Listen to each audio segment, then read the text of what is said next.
अज्ञानतिमिरान्धस्य ज्ञानाञ्जनशलाकया चक्षुरुन्मिलितं येन तस्मै श्रीगुरुवे नमः। नमो महावदन्याय कृष्णप्रेमप्रदायते कृष्णाय कृष्णचैतन्यनाम्ने गौरतुषे नमः। हे कृष्ण करुणा सिंधु दीनबंधो जगतपते गोपेश गोपिका कांत राधा कांत नमोस्तुते। तप्त कांचन गौरांगी राधे वृंदावनेश्वरी वृषभानुसुते देवी प्रणमामि हरिप्रिय। तवै वास्मि ना जीवामि त्वया विना इति विज्ञाय राधे त्वं नय मां चरणान्तिकम्। गुरुवे गौरचंद्राय राधिकाय तदालय कृष्णाय कृष्णभक्ताय तद्भक्ताय नमो नमः। वाञ्छाकल्पतरुभ्यश्च कृपा सिन्धुभ्येव च पतितानां पावनेभ्यो वैष्णवेभ्यो नमो नमः। श्री कृष्ण चैतन्य प्रभु नित्यानंद श्री अद्वैत गदाधर श्रीवासादि श्री गौर भक्त वृंद। हरे कृष्ण कृष्ण कृष्ण हरे हरे, हरे राम राम राम हरे हरे। मैं सर्वप्रथम मध्य गुरु पाद पद्म परमाराध्यतम निद्र विष्णु विष्णुपाद अष्टोत्तर शत श्री भक्तिवेदांत श्री नारायण गोसाई महाराज मध्य शिक्षा गुरु पाद पद्म परमाराध्यतम निद्र विष्णु विष्णुपाद अष्टोत्तर शत श्री भक्ति वेदांत श्री वामन गोसाई महाराज के अभय चरणारविंद में अनंत कोटि दंडवत प्रणाम ज्ञापन कर उनकी अहेतु कृपा की वांछा करती हूँ। मैं ग्रंथराज श्रीमद् भागवताक मरीचिमाला तदि रचयिता ओम विष्णुपाद सच्चिदानंद श्री भक्ति विनोद ठाकुर के चरणारविंद में कोटि कोटि दंडवत प्रणाम कर उनकी अहेतु कृपा की याचना करती हूँ। मैं सभी वैष्णव के चरणों में यथायोग्य वंदन अभिवादन दंडवत प्रणाम करती हूँ। तो इस सृष्टि में हम ही अकेले नहीं हैं, और भी हैं, और सब अपने अपने हिसाब से अपने अपने कर्मों का फल भोग रहे हैं, अपनी अपनी इच्छाओं की पूर्ति कर रहे हैं, अपना अपना जीवन जी रहे हैं। तो ये पूरी सृष्टि भगवान ने बड़ी विचित्र बनाई है। जो तटस्थ शक्ति से हम निकले हुए हैं, जिस तटस्थ शक्ति से हम निकले हैं, हम जो जीव हैं अनंत काल से ऐसे घूम रहे हैं इस माया में। प्रलय होती है, फिर सृष्टि हो जाती है, ब्रह्मा जी फिर से आते हैं और भूल जाते हैं कि पिछले समय में प्रलय के पहले सृष्टि कैसी थी। भगवान उनको स्मरण कराते हैं, ब्रह्मा ध्यान करो। तो उसमें कई सारी चीज़ें आती हैं। तो पहले घोड़ा कैसा था, सुअर कैसा था, ये सब होता है, तो सृष्टि बन जाती है। तो इस सृष्टि में देखो सती जो हैं, सती के 51 टुकड़े हो जाते हैं, और किसी एक पुराण में बताया गया कि 72 टुकड़े हो जाते हैं। किसी एक पुराण में गया है कि 108 टुकड़े हैं, ऐसा वर्णन आता है। पर 51 शक्तिपीठ मिलते हैं, जिसमें कुछ पाकिस्तान में, कुछ बांग्लादेश में है। तो ये जो है, ये चीज़ क्या सिखाती है? सती फिर से पार्वती में गई। आत्मा कभी नहीं मरती किसी की भी। दक्ष प्रजापति, उसको काट दिया गया और उसके मुख पे बकरा लगा दिया गया। पार्वती जी ने एक और नई रचना कर डाली। तो उनको जब उसने शिव जी को आने से रोका, तो देखो, तो सृष्टि पार्वती भी कर रही है, उन्हें एक रचना कर डाली ना। ऐसी हमारे ऋषिवर हैं। जैसे कल हम बता रहे थे, अगस्त ऋषि ने लोपामुद्रा की रचना कर डाली। तो रचना करना, सृष्टि करना कोई बहुत बड़ी बात नहीं है। अभी जैसे कि आजकल मोबाइल के कारण या बहुत चीज़ों के दोष के कारण संतान उत्पत्ति में डिफ़िकल्टीज आ रही हैं, और IVF हो रहा है, ठीक है। तो उसमें जो बच्चा पैदा हो रहा है, जिस सिस्टम से हो रहा है, वो सिस्टम कोई नया नहीं है। दक्ष प्रजापति आई थिंक ब्रह्मा के अंगूठे से उत्पन्न हुए थे, दाहिने अंगूठे से। ब्रह्मा के दाहिने अंगूठे से उत्पन्न हुआ था दक्ष प्रजापति। और इसने पहले 10,000 बेटों को पैदा किया, जो सब भजन में लग गए। और इसने नारद जी को शाप दे डाला कि तुम एक जगह नहीं रहोगे, इधर उधर घूमते रहोगे। तो देखो ना, एक के बाद एक जन्मांतर की कहानियां चलती रही। जन्म खत्म नहीं होता, किसी का भी उठा लो ना। फिक्स थोड़ी है कि खाली भरत का ही बात करोगे, पुरंजन का ही बात करोगे। सभी के हम पूर्व जन्म भी देखते हैं और बाद के जन्म भी देखते हैं। स्वर्ग भी मिट जाते हैं, नरक भी मिट जाते हैं। आप ब्रह्माद भुवनान लोक का, ब्रह्मलोक का सब कुछ मिट जाता है। फिर ऊपर का धाम बचता है। वहां से कह देते कि यहाँ से कोई गिरेगा नहीं। तो अब ऊपर के धाम में तो नित्यकाल बता दिया, इस धाम में सृष्टि लगा दी, ईस्वी लगा दी। ईसा, अभी सारा संसार ईसा मसीह के नाम पे चल रहा है। 2025 ईस्वी, और यह फिर बिफोर इरा, इस जो शताब्दियां पहले विक्रमादित्य संवत चल रहा है, उसको बहुत हिंदू लोग, कम ही लोग मानते हैं।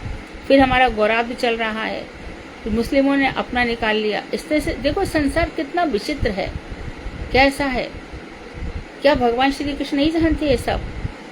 तो वो कहते हैं मैं सबके हृदय में हूँ, सबके में। अनंत अनंत चींटियां हैं, अनंत अनंत बंदर हैं, अनंत अनंत मनुष्य हैं, नारियां हैं, सबके। तो कथा ऐसी आती है। धन्वंतरी की भी कथा आती है। नई कथा मैंने एक बार पढ़ी थी कि जब वो अमृत लेकर के आ रहे थे तो देखा कि चलो भैया मिलकर कुछ काम तो किया, दैत्यों ने दान और देवताओं ने कुछ मिलकर काम किया। तो कहते कि कुछ अमृत की बूंदें घड़े में गिर गई थी, आंसू गिर गए थे उनके। आंसू गिर करके तो जो अमृत की बूंदें कुछ गिरी, पृथ्वी पे गिरी, तो उसमें से कुछ चीज़ों में अमृतत्व आ गया, जड़ी में, बूटी में। ऐसे बहुत सारी चर्चाएं हैं, ये कभी खत्म नहीं होती। तो अब इस पर कृषि की कौस्तुभमणि की बात कर लो कि कृषि की कौस्तुभमणि हर बार समुद्र मंथन से निकलती है, तो कौस्तुभमणि फिर भगवान क्या नहीं पहनते? तो फिर इसका भी उत्तर दिया टीकाकारों ने कि जब भी समुद्र मंथन होता है भगवान अपनी कौस्तुभमणि निकाल करके समुद्र में डाल देते हैं और फिर से वो निकल आती, फिर से धारण कर लेते हैं। तो सोचो अनादिकाल से हम किस तरह से घूम रहे हैं, फिर रहे हैं ऐसे ही, और फिर भी हमारे मन में स्थिरता नहीं है। स्थिरता होना बहुत जरूरी है। धैर्य, स्थिरता, चंचलता नहीं हो, मन में किसी प्रकार का चांचल्य का भाव नहीं होना चाहिए। जितना धैर्य, जितनी शांति, तीनों स्थितियों में दैहिक, दैविक, मानसिक संयम बनाए रखना। ऐसा लगता है कोई यहाँ पे चुप रहने वाला है, सब यहाँ पे दम्भ दिखाने वाले हैं। साधु क्या करेगा? ये मूर्ख है, इसकी बात का कौन उत्तर दे, चुपचाप यहाँ से निकल जाओ। हमें ऐसे ही साधु बनना है। सब जगह से समेट लो अपने आप को, बिल्कुल बिल्कुल रेस्पॉन्स में मन ही मत लगाओ, और यहाँ से एकदम निकल करके फिर रस ब्रह्म जो है, इस रस ब्रह्म में क्या है जो हम उपासना कर रहे हैं, किसमें? राधा जी में। राधा जी का अनुगत्य हमारे आचार्यों ने किया और आचार्यों का अनुगत हम कर रहे हैं। तो ये जो मार्ग है ये आता बहुत मुश्किल से, पर आ गया तो फिर निकलता नहीं है। फिर कृष्ण से जो हमें एक प्रेम हो गया, फिर वो प्रेम कभी छूटता नहीं है। कम पड़ सकता है, कभी किसी प्रेशर में, कभी काम के प्रेशर में कम पड़ सकता है, लेकिन ये दब करके खत्म नहीं हो जाता, चलता ही रहता है। तो उन्हीं रस ब्रह्म की जब बात होती है तो उनकी लीलाओं की बड़ी याद आती है। तो उनकी लीलाओं की हम क्या, जब रास पंचाध्यायी होती है तो गोपियाँ भी उन लीलाओं की याद करती है। जब वेणु गीत होता है तब भी उनकी बातें याद की जाती है। सुखदेव गोस्वामी को जब जब मौका मिलता है अवतार लीलाओं का वर्णन करते हैं, जहाँ वर्णन करते हैं, क्योंकि हम इस विश्व ब्रह्मांड में क्या है, एक क्षुद्र चिंगारी है, एक छोटी चिंगारी, लेकिन हम अपने अस्तित्व को इतना बड़ा समझते हैं कि इसमें, और इसी कारण देखो ये धैर्य भाव रखने से क्या होता है, कभी कभी हमारे अपराध भी हो जाते हैं, पाप भी हो जाते हैं। इसे जितना हो सके चुपचाप रहना चाहिए, शांत।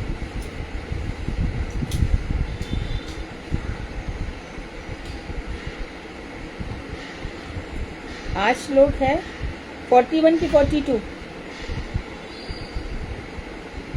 41, ओके।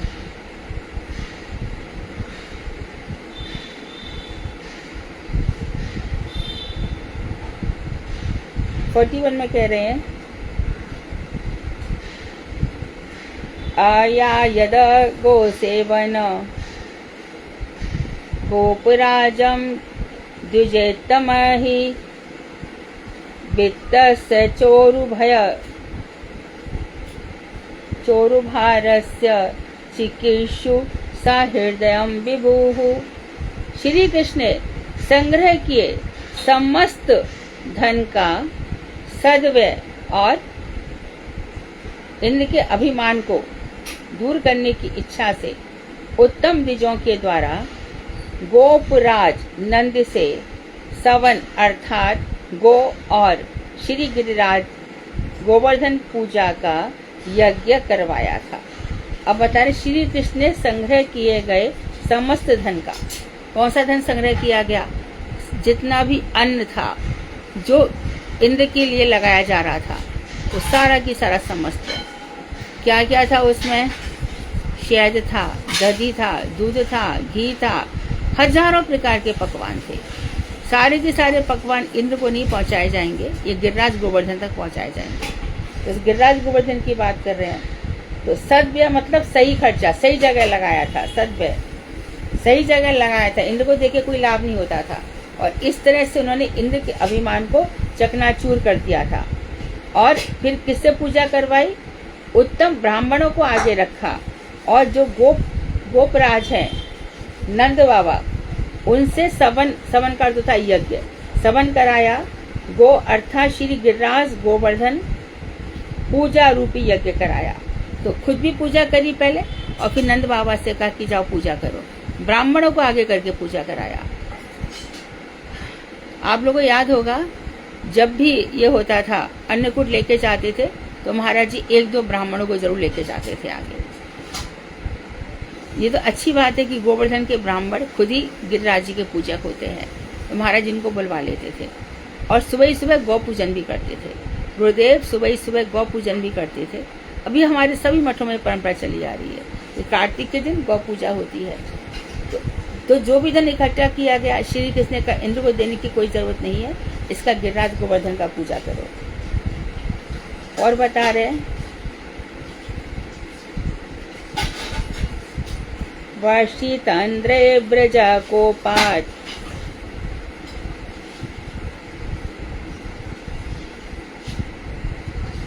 भग्नमाने इति विभालाः गोत्रलीला तपत्रेण त्रातो भद मदानुगृहत। इस प्रकार से, इस पूजा से अपमानित होकर जब इंद्र ने क्रोध पूर्वक ब्रज में अत्यधिक वर्षा की, तब निर्दोष गोपों की रक्षा करने के लिए श्री कृष्ण ने गोवर्धन पर्वत को लीला पूर्वक अनायासी छत्र के समान धारण करके सबकी रक्षा की थी। तो अब इस पूजा से अपमानित हो गया इंद्र। अपमानित होकर क्या करेगा? अकल तो है नहीं, भगवान के चरणों में अपराध कर रहा है। तो इसने खूब घनघोर बरसात करी। इसने सावन तक मेघ बुलाए, उड़नचास की उड़नचास, जो प्रलयकारी मेघ है, जाओ बरसात कर दो। और जो सूंड होती ना, हाथी की सूंड, उस सूंड के समान मोटी मोटी इसने बरसात करवाई, इतनी भारी बरसात करवाई। तो अब सारे के सारे गोप गैया सब पुकार रहे हैं। ये क्या किया नंद बाबा ने? अरे ठीक है, वो गुणशाली है, गुणवान है, छोटा बच्चा ही तो है, बच्चों की बात में कौन आता है? ये क्या हो गया? सारा ब्रज बह जाएगा। नंद बाबा ऐसे कैसे मान गए? तो ऐसे करके सब ब्रज में पंचायत चल रही है बहुत ज्यादा। और इसने मेघ बुला करके बारिश करवा दी, 7 दिन 7 रात तक बरसात करवाता रहा। और जब इसने देखा कि गोवर्धन पर्वत ऊपर उठता चला आ रहा है, कहाँ पे? जहां पर स्वर्ग में सुमेरु पर्वत था, सोने का पर्वत। तो देखा, इसने खिड़की से देख रहा था नीचे, ये सब कुछ देख रहा था वातायन में से। तो इसने देखा कि सुमेरु पर्वत से भी ऊपर उठता ये कौन सा पर्वत आ रहा है। तो ये घबराया, घबरा करके ब्रह्मा जी के पास पहुंचा। ब्रह्मा जी, ये क्या हो गया? कुछ अद्भुत लीला हो रही है। मैंने बारिश करवाई, प्रलय आ जाते ऐसी बारिश में, मैं देख रहा हूँ कि ब्रज में बूंद पानी नहीं जा रहा है। तो ब्रह्मा जी बोले, मूर्ख है क्या? किससे टकराया है? कल ही तो मैं इतना बेइज्जत होकर आया हूँ वहां पर। मैंने भी ऐसे ही करके उनको साधारण समझ के उनकी गैया और गुप्त चुरा लिए थे। जा, तेरे पास कोई रास्ता नहीं है। अरे कैसे क्षमा मांगू? मेरा तो सब नाश कर डालेंगे, इंद्र बिंद्र बंद्र सब जाने कहाँ से धराशायी कर डालेंगे। क्या करूं? अरे एक ही काम है, सुरभि गैया के पास चला जा, सुरभि लोक में जा, वो बस गायों को देख करके प्रसन्न होते हैं, तू अकेले ऐसे मत चला जाना। तो महाराज गैया के पास गया, सुरभि मैया से खूब विनती करिए कि चलो चलो सुरभि कुंड आप देखेंगे। फिर सुरभि कुंड के पहले ऐरावत कुंड है, ऐरावत हाथी से प्रार्थना करिए चल। तो वहां पर से रत्न बेदी, रत्न कलश उठा लिए, रत्न चढ़े और उसमें थोड़ा पानी भर लिया। और इधर ब्रज में तो जब इतनी प्रलयंकारी बरसात हुई तो जो गैयाओं के कपूत थे ना, कपूत, उन पर बड़ी ओले की बरसात हो रही थी। धाम धाम लग रहा था, बड़े बूढ़े कांप रहे थे सब। बच्चे, छोटे छोटे बच्चे, उनको सहन नहीं हो रहा था। हमारी जो टीनेजर्स लड़कियां थी, गोपियां, इनको भी समझ में नहीं आ रहा था क्या हो गया, लेकिन किसी ने भी कृष्ण के प्रति बात नहीं उठाई। कृष्ण कभी कोई गलत काम नहीं करेंगे। फिर भी 2-4 लोगों ने बात उठाई। बाबा की बात मान गए ओ लाला, बाबा की बात मान गए ओ लाला, बह जाए गो ब्रज सारो री, गोवर्धन नख पे धारो री, गोवर्धन नख पे। बाबा की बात मान लिया इस लाला ने, बाबा ने लाला की बात मान ली। ये क्या, सारा ब्रज बह जाएगा। ऐसे कौन छोटे बच्चे की बात मानता है? नंद बाबा ने ये क्या कर दिया? तब पुकारा है तो श्री कृष्ण का अच्छी बात है, तो श्री कृष्ण ने मात्र उंगली लगाई है और उंगली उठा करके ऐसे गोवर्धन अपनी कनिष्ठ का उंगली पर धारण किया है। तो धारण किया तो सबसे पहले उन्होंने कहा, देखो ऐसे सब मत आओ एक साथ, मैं बारी बारी से बुलाता हूँ, पहले गैया तुम आ जाओ, क्योंकि उनके कपूत पर बड़ी चोट पड़ रही थी। गैयाओं को बुलाया, जितने भी पशु थे सबको अंदर लिया। तो ऊपर उठ करके क्या हो गया कि जितना 7 कोस का गिरिराज जी था, उतना नीचे एक जगह बन गई, गड्ढा बन गया, ऐसे नहीं बोलेंगे, वो सब बिल स्वर्ग में चले गए। नीचे बिल स्वर्ग है, जहाँ स्वर्ग से भी ज्यादा सुख है। तो नीचे जब चले गए तो गैयाओं को बुलाया। गैयाओं के बाद फिर छोटे छोटे बच्चे, सारे पशु आ गए। सारे पशु के बाद बालक बालिकाओं को बुलाओ, बालक बालिका आ गए। अब बड़े बूढ़ों को बुला लो। ये तो जब ज्यादा बारिश होती है, ज्यादा ठंड होती है, तो ये पहले मर जाते हैं। इनको बुलाओ, अंदर बुलाओ सबको। इसके बाद नंद बाबा, यशोदा सब आ गए। अब जितनी भी किशोरियां हैं उनको बुलाओ। किशोरियां सब एक साथ बैठ गए और उसके बाद कृष्ण आदेश दे रहे हैं, अब सब यंग लड़के आ जाओ। सारे की यंग बच्चे आ गए। कृष्ण ने पर्वत उठाया, मधुमंगल सुबल स्तोप कृष्ण श्रीधाम वसुधाम। ये सोचा कि लाला एक उंगली पर टिका नहीं पाएगा, तो कहीं लाला तू थक गया होगा, ला गिरिराज जी को थोड़ी देर हमें दे दे, हम जाए पकड़ लेंगे, हम धारण कर लेंगे। लाला सुन ले हमारी बात। मंद मंद मुस्काए और दिया। 1 सेकंड लीला करी, 1 सेकंड लीला करी तो गिरा धर धर नीचे। अरे लाला तू ही संभाल भैया, हमसे तो ना संभले वजह। और उधर जैसे कि श्री राम के धनुष को देख करके सीता जी कह रही, धनुष तुम हल्के हो जाओ, राम तुम्हें आज धारण करने वाले हैं, राज धनुष भंग करने वाले हैं। और यहाँ पर किशोरी जी गिरिराज जी से कह रही है, कृष्ण बहुत कमजोर हैं, बहुत सुकुमार हैं।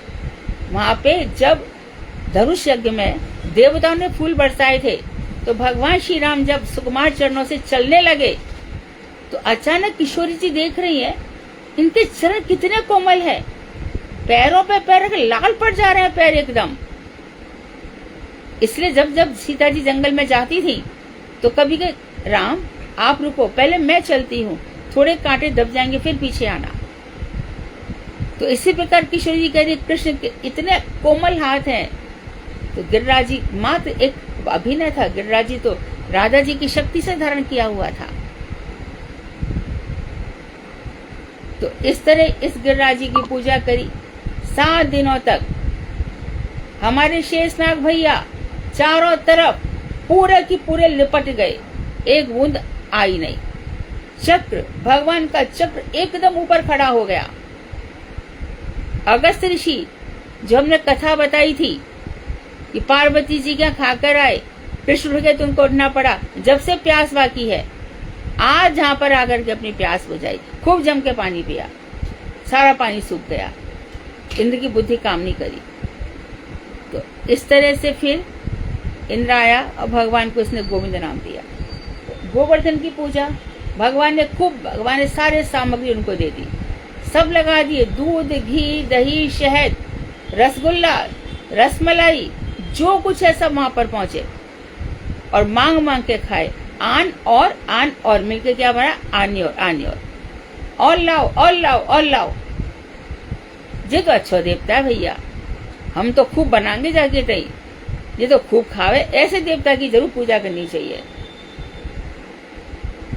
कभी कभी ऐसा लगता भी है कि जो हम कर्म कर रहे हैं उसका फल दिखना चाहिए। यदि हम इतने प्रसाद लगा रहे हैं तो ठाकुर जी ने खाना चाहिए। हम जो भक्ति पूजा कर रहे हैं उसका कुछ तो दिखना ही चाहिए। दिखता है, क्योंकि तुम हर रोज प्रसाद खा के फिर तुम्हारा दूसरे दिन मन कर रहा है, इसका मतलब ठाकुर जी ने प्रसाद पाया है। क्योंकि आज भी बिना प्रसाद लगाए तुम खाने के मूड में नहीं हो। तो भगवान सब कुछ ग्रहण कर रहे हैं, सब कुछ ले रहे हैं।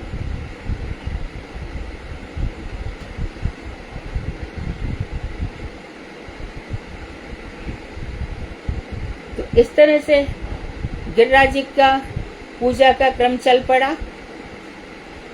और ये गिरिराज पर्वत हमारे गौड़ीय वैष्णवों के लिए सर्वश्रेष्ठ इनकी पूजा मानी जाती है।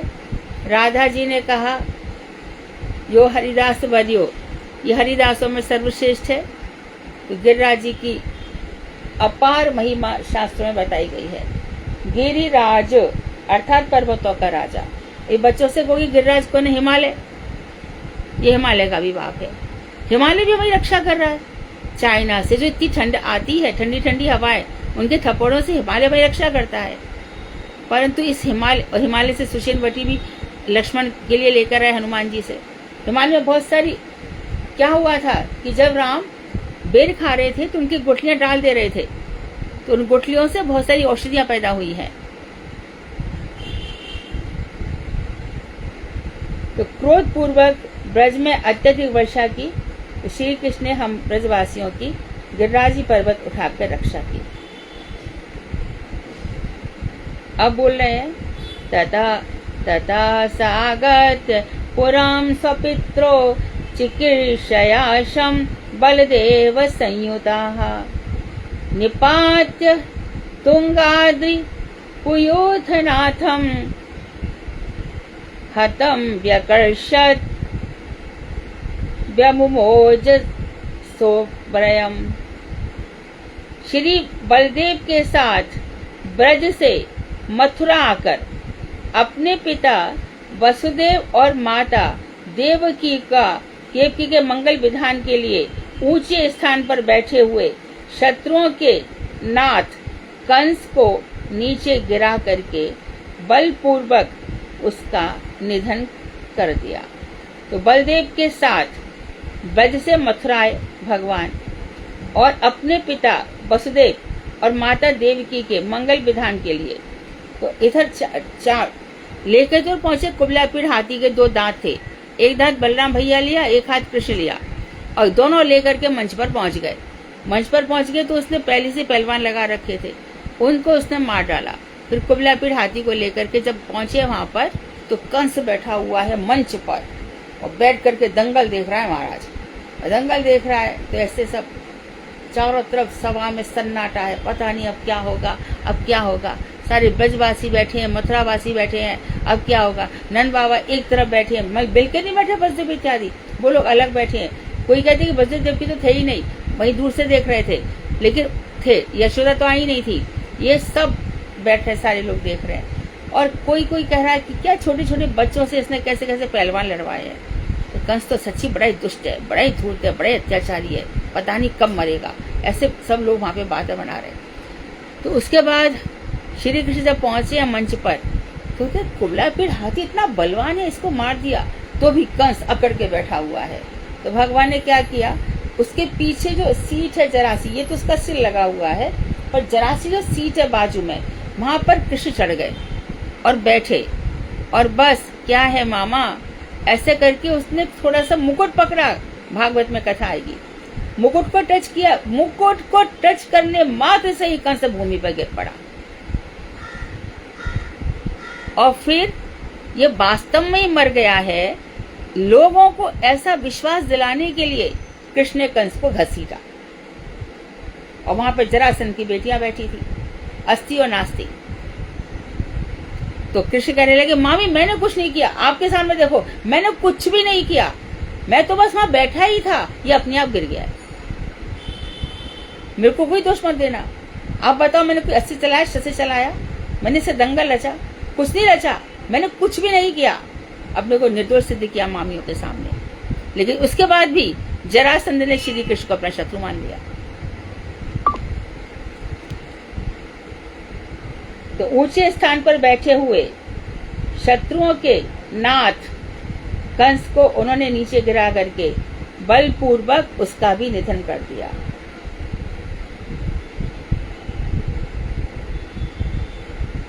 उसके बाद सांदीपने सकृत प्रोक्तम ब्रह्मादित्य सविस्तरम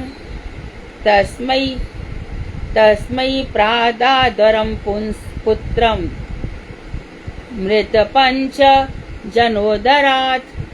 अब देखो मैया बाप ने सोचा ब्रज में तो लाला ने कछु पढ़ाई करी ना भैया, गैया चराई है, छोरियां छेड़ी है और रास रचाए हैं, चीधर किए हैं, कुछ पढ़ाई लिखाई नहीं की इसने, क्या करा जाए। सबसे पहले इसको विद्यालय भेजा जाए, विद्यालय से पहले इनका उपनयन संस्कार किया जाए। दोनों का उपनयन संस्कार किया, महाराज उग्रसेन को राजा बनाया गया कृष्ण की सहमति से। वसुदेव राजा बनते नहीं, उग्रसेन महाराजा वही रहेंगे, माता महा मेरे नाना ही रहेंगे। ठीक है भैया। तो अब कहाँ पे भेजा जाए? उज्जैन भेजा, क्योंकि सांदीपनि मुनि का स्कूल जो गुरुकुल था बहुत फेमस था, उज्जैनी में वो एक बहुत अच्छा गुरुकुल था। तो दोनों भैयाओं को वहां पर भेजा जाए।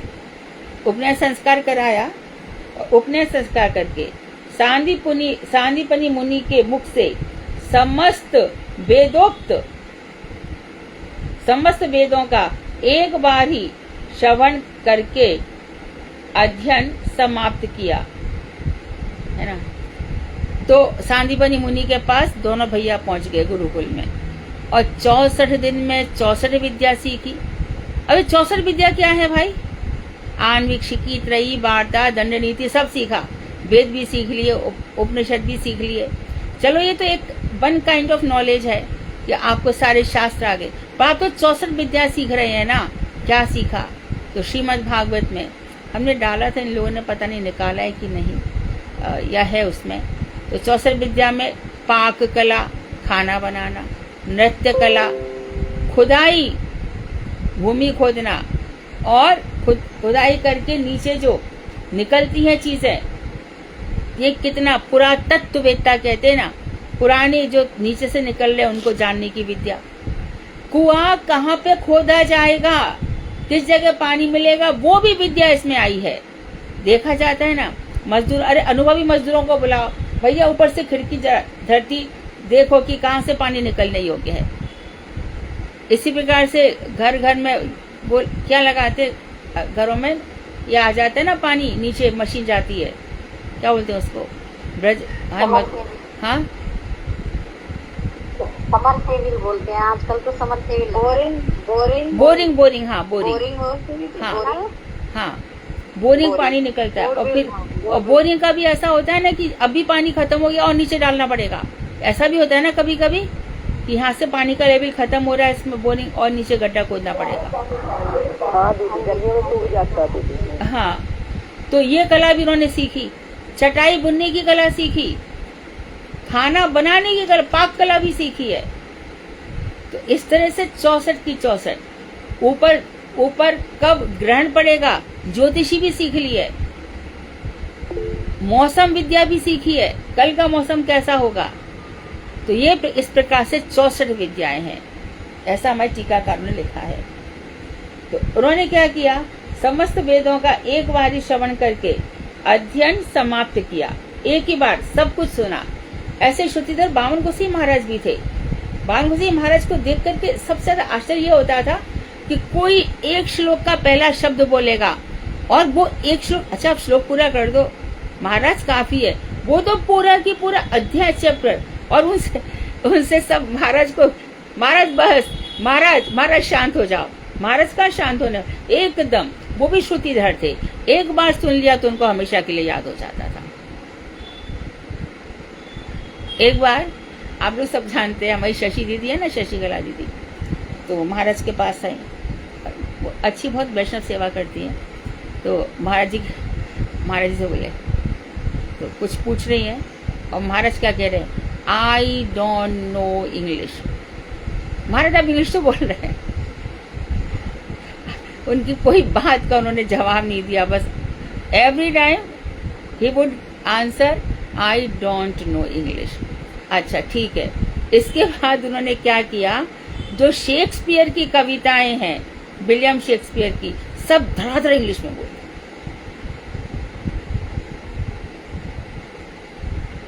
सारी की सारी सुनाते। कैसे इनको सब कुछ आता है? इनको चलती फिरती डिक्शनरी का हाथ कहते हैं मठ में। कोई भी शब्द पूछ लो, उनके सारे अर्थ उनको आते हैं। कोई भी शब्द पूछ लो, दिन भर इनको क्या चिंतन है। भूत इनको ले जाते हैं कि भूत की भी शादी कराते हैं। भूत रथ में दिसंबर के महीने में आम इत्यादि भेज देते हैं। तो उनकी बड़ी चमत्कारपूर्ण लीलाएं रही और कुछ नहीं कहते किसी से। यदि मठ में कुछ प्रॉब्लम्स आ गए तो नारायण गोसाई महाराज सबको झेलेंगे। त्रिविक्रम महाराज तो ऐसे थे, वो किसी को शिष्य नहीं बनाते थे, लेकिन डांट देते थे। एक बार मेरे हाथ में भी भजन नहीं था, मैं कुछ खा पी कर आई तो रास्ते में माला निकालने ही भूल गई थी। तो मेरे को चिल्लाया, बहुत जोर से चिल्लाया, भजन कहाँ है तुम्हारा? महाराज जी निकाल रही हूँ। निकालती, रुको ना, निकाल कैसे, रखा कैसे अंदर, भजन कैसे छूटना चाहिए? तो मैंने थोड़ा सा गुरुदेव को ही ऐसे बोला, महाराज जी देखो ये कैसे मुझे डांट रहे हैं। तो महाराज जी ने एकदम मुझे ऐसे लिया और ऐसे खिसकाया, अरे क्यों हमारी बेटी को डांट रहे हो? महाराज जी ने ऐसे बोला। तो हाँ, पहले बोला ऐसे क्यों डांट रहे हो? तो बोले कि इसके हाथ में भजन नहीं है। तो महाराज जी बोले, अरे हमने इसको बड़े प्यार से पाल पोस करके बड़ा किया, आप इसको मत डांटिए, ये हमारी बेटी है। तो जवाब दिया, हाँ आपकी तो सभी बेटियां हैं, सभी बेटियां हैं आपकी। तो महाराज जी एकदम हंसे और आगे बढ़ गए। त्रिविक्रम गोसाई महाराज को बड़ी जोर से क्रोध आता था। आचरण शुद्ध ना हो, भजन शुद्ध ना हो। और अच्छा, हम तब भी किसी की बातें सुन लेते हैं, यानी गुरुदेव भी सुन लेते थे। वो तो एक बात किसी ने होशियारी दिखाई, आउट फटाफट, कुछ मतलब ही नहीं है। तो भी हमारे जो अंग्रेजी वाले दामोदर महाराज है ना, उन्होंने तब भी उनकी सेवा की, तब भी रहे। और कुछ मथुरा की लड़कियां थी, हम लोगों के साथ हंसी मजाक कर लेते थे खूब। तो महाराज मथुरा में क्या कहते, टिकिया, पानी पूरी को टिकिया कहते हैं, उनको टिकिया अच्छी लगती थी। तो कभी शामली वगैरह पानी बना लाते थे, टिकिया बना लेती थी, महाराज प्रेम से खाते थे। और कभी कभी बहुत हंसी मजाक भी करते थे। महाराज गीत गोविंद लिखा है, आप पढ़ोगे? तो बोलते थे नहीं हम नहीं पढ़ेंगे। पढ़िए ना महाराज, कितना अच्छा है। नहीं नहीं, वो तुम्हारा गुरु है ना, वो रसिक श्रोता है, वो बड़ा रसिक है, उसके पास जाओ।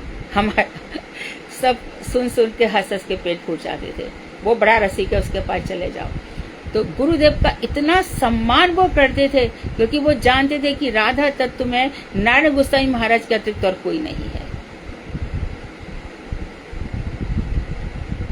इसलिए बार बार उनको छेड़ते थे, अरे आप कृष्ण भजो। महाराज जी बोलते थे, हम कहते आप राधा भजिए। लेकिन ये दोनों भजते, क्योंकि कोई गौड़िया वैष्णव इनके बिना रह ही नहीं सकता ना। लेकिन पब्लिक को बड़ा आनंद ये मिल जाता था कि खूब तो कृष्ण की कथा सुनने को मिल जाती थी, खूब राधा जी की कथा।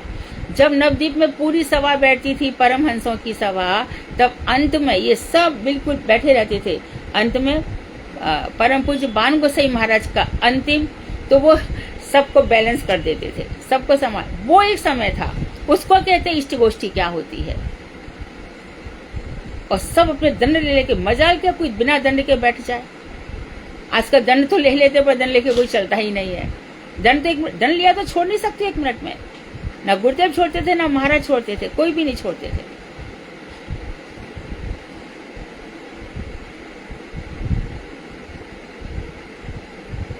तो समस्त वेदों का सार श्री कृष्ण ने पढ़ लिया। उनको क्या पढ़ने की जरूरत थी? क्या वो सांदीपनि मुनि के पास पढ़ने चाहेंगे? परंतु जगत में लीला करके रचाई।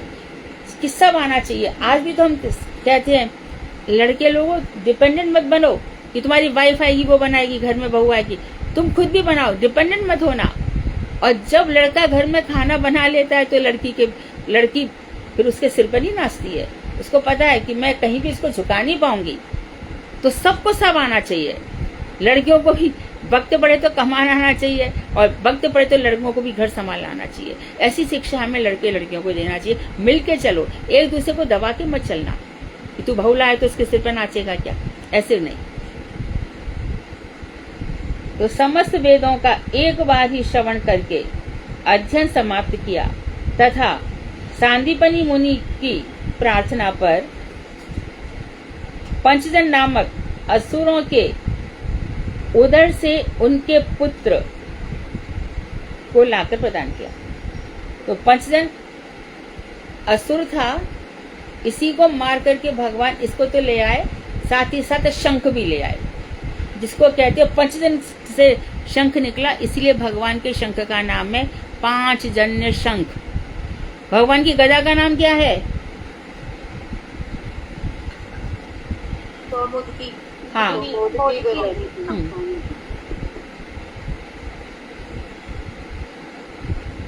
भगवान के कमल का नाम क्या है?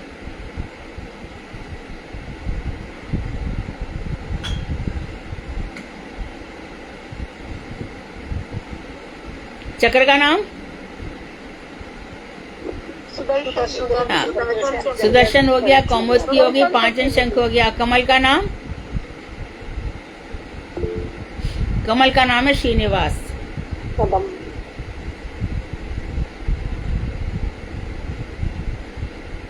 दीदी क्या बताया, सुनाई नहीं दिया। श्रीनिवास, श्रीनिवास, श्रीनिवास कमल का नाम है। श्रीनिवास। आगे कह रहे हैं समाहुता भीष्म कन्या ये श्रिया सवर्णेन बुधु पयेषाम गांधार्ववृत्त्या मिषतां स्वभागं जवे पदं मूर्धनि दधतु सुपर्णः। लक्ष्मी स्वरूपा श्री रुक्मणी के विवाह के लिए समागत राजाओं के मस्तक पर पद रखकर गंधर्व रीति द्वारा उनसे विवाह करने के लिए रुक्मणी का उसी प्रकार हरण कर लिया जिस प्रकार गरुड़ ने अमृत का हरण कर लिया था। तो रुक्मणी जी लक्ष्मी रूपा है। भगवान श्री कृष्ण की भू शक्ति, लीला शक्ति, श्री शक्ति, जो श्री शक्ति है वो रुक्मणी देवी है। ये लक्ष्मी जी हमारी राधा जी ही लक्ष्मी जी हैं, राधा जी रुक्मणी है। अंशांश का अंतर है, तारतम्य का अंतर है। किसी में राधा जी का थोड़ा अंश है, किसी में ज्यादा अंश है। तो रुक्मणी जी लक्ष्मी स्वरूपा है, लक्ष्मी। तो रुक्मणी के विवाह के लिए तो बहुत सारे राजा आए थे। अब राजा आए तो रुक्मणी तो खबर भेजती ब्राह्मण के साथ। क्या लिख करके भेजा? क्या लिख के भेजा था? शेर का भाग कोई सियार न ले जाए, मैं आपकी भोग्या हूं। कोई सियार श्रृगाल मुझे आकर लेना जाए, इसके पहले आप मेरा हरण कर लीजिए।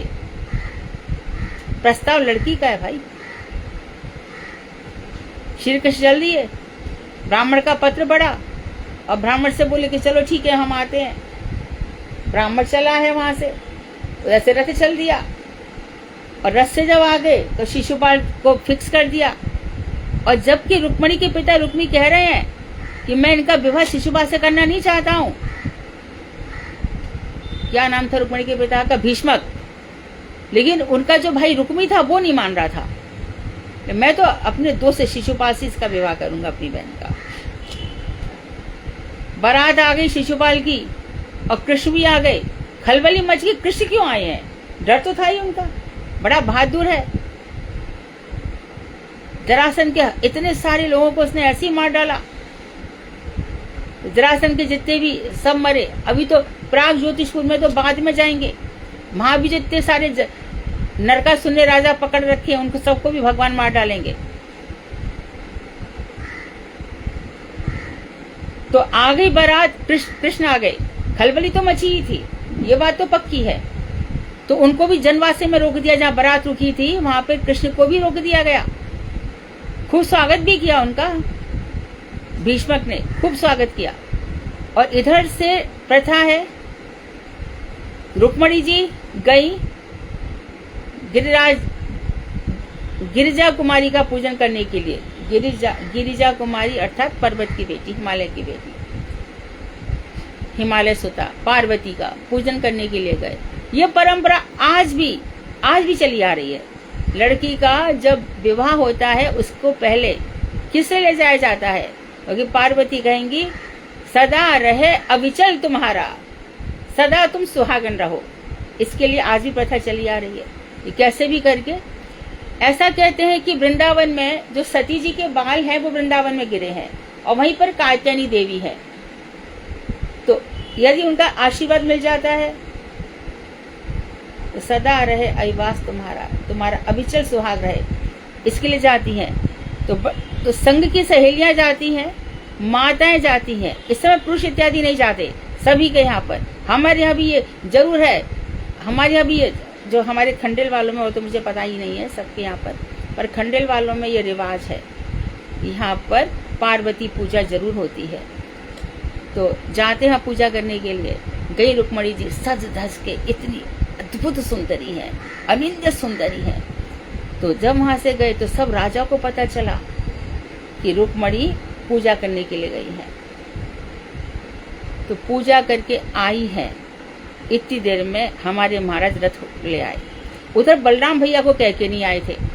तो बलराम सोच रहे हैं कि चला गया है, पता नहीं क्यों गया है, मालूम नहीं क्या करके आएगा। तो बलराम पीछे पीछे रथ लेकर आए हैं। वो बलराम दारू के साथ आए हैं और ये महाराज अकेले चले आए। तो आकर के वहां पर रथ लेकर के पहुंच गए हैं और खड़े हैं वहां पर। और उधर बलराम जी भी आ गए पीछे पीछे। समझ में नहीं आ रहा क्या है ये यहाँ पे आया, क्यों यहाँ पे शादी की तैयारी भैया सब चल रही है। तो रुक्मणी जी पूजा करके आई हैं और पूजा कर करके अंदर अंदर घबरा रही है, पता नहीं आज मेरा विवाह हो जाएगा, ये दुष्ट मुझे ले जाएगा, मैं तो जिंदा नहीं रहूंगी, मैं प्राण दे दूंगी, मैं इसके साथ तो रह ही नहीं सकती। रुक्मणी जी के मन में हजारों प्रकार के विचार आ रहे हैं। इसमें कृष्ण की क्या गलती है? तो इसके बाद आई है रुक्मणी जी, धीरे धीरे आ रही है और अपना हाथ कृष्ण के हाथ में दिया है और कृष्ण उनको खींच लिया है और खींच करके घोड़ों की लगाम उठाई है और चल पड़े हैं। और हल्ला मच गया, ले गए ब्रजवासी। तो यहाँ पे द्वारकावासी। तो अब रुक्मणी को उठा करके कृष्ण ले गए रुक्मणी जी के प्रस्ताव पर। बाद में आगे जाकर के रुक्मिणी ने भगवान का पीछा किया, युद्ध हुआ, भगवान उसको मार देना चाहते थे। बलराम बोले मत मार, तेरी नई नव विवाहिता है, उसको दुख हो जाएगा, आखिर है तो भाई ना, तो उसको मार मत, कुछ और कर डाल। तो भगवान से अश्वत्थामा की मणि निकाल करके उसको निस्तेज कर दिया। इसी प्रकार रुक्मिणी के बालों को जैसे मुसलमान लोग रखते ना, कुछ यहाँ पे कुछ दाढ़ी इधर, कुछ ऐसे रखते, आजकल तो फैशन है, ऐसा उसको बना दिया। फिर रुक्मिणी अपमानित होकर के फिर वापस आया नहीं लौट करके। तो वही कह रहे हैं कि इसको कहते हैं गंधर्व विवाह। यह होता है गंधर्व विवाह, जहां पर हरण कर लिया जाता है, पर लड़के लड़की दोनों की इच्छा रहती है। राक्षस विवाह कब होता है? जब लड़का लड़की को उठा ले जाता है, वो राक्षस विवाह है। प्रजापत्य विवाह कौन सा होता है? जिसको आजकल सरोगेसी कहते हैं, जब संतान उत्पत्ति के लिए किसी को लिया जाता है। तो इस तरह से ये उठा करके ले गए। तो यहाँ पर लिया गया है गंधर्व रीति से विवाह। और ये जो विवाह है ये ब्राह्मण विवाह है, आराम से जो होता है, पिता जिसमें देते अपनी लड़की का हाथ पुरुष के हाथ में। तो रुक्मणी के विवाह के अवसर पर समस्त राजाओं के मस्तक पर पैर रखकर गंधर्व रीति द्वारा उनसे विवाह करने के लिए श्री रुक्मणी का उसी प्रकार हरण कर लिया जिस प्रकार गरुड़ ने अमृत का हरण कर लिया था। गरुड़ ने अमृत का हरण कैसे किया? धनवंती ये मोहिनी लेकर के आए थे ना, तो वृक्ष पर रखा था ना ये अमृत, तो इसको लेकर के गरुड़ जी चल दिए थे। ऐसी कुछ, तो ये गरुड़ जी लेकर के जहां जहां गए वहां पर अमृत की कुछ बूंदें पड़ी, इसीलिए कुंभ मनाया जाता है। तो गरुड़ जब अमृत का ये ले जा रहे थे तो ये अमृत बूंदें वृंदावन में गिरी, प्रयाग में सबसे ज्यादा गिरी, और प्रयाग में ये 1 महीना तक रहा, और फिर हरिद्वार में भी रहा। तो प्रयाग कहाँ पर पड़ता है, कुंभ कहाँ पर पड़ता है, प्रयाग में और हरिद्वार में, वृंदावन में, और एक चौथा कहाँ है, नासिक में। इस तरह से 4। हाँ, उज्जैन में, ठीक है, उज्जैन। हाँ, तो इस तरह से 4 जगह ये इनके कारण पड़ता है, गुरु जी के कारण। अब आगे बता रहे, समय कितना बाकी है?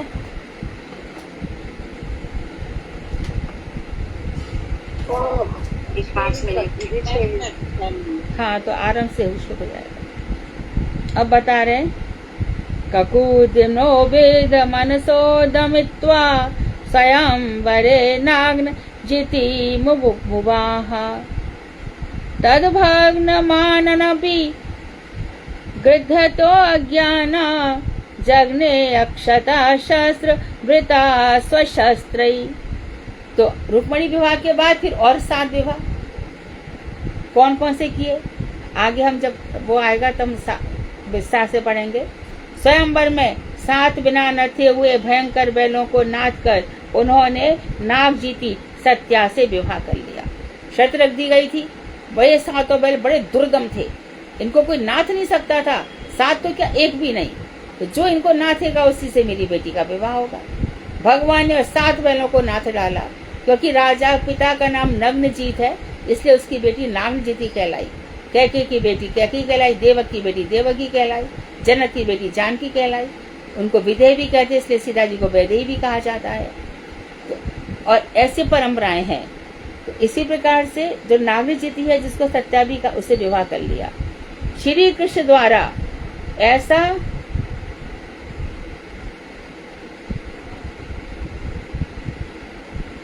ऐसा करने से वहां पर उपस्थित समस्त अज्ञ मूर्ख राजागण अपने अपने को अपमानित मानने के कारण शस्त्र धारण करने लगे।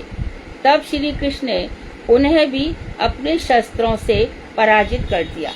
तो कल हम वर्णन पढ़ते कि कैसे कैसे भगवान ने मारा। तो इस तरह से भगवान मारते रहते हैं, पर ये भगवान को देख के मरते, इसलिए सब ब्रह्मलोक में चले जाते हैं। इसको सिद्धलोक भी कह सकते हैं।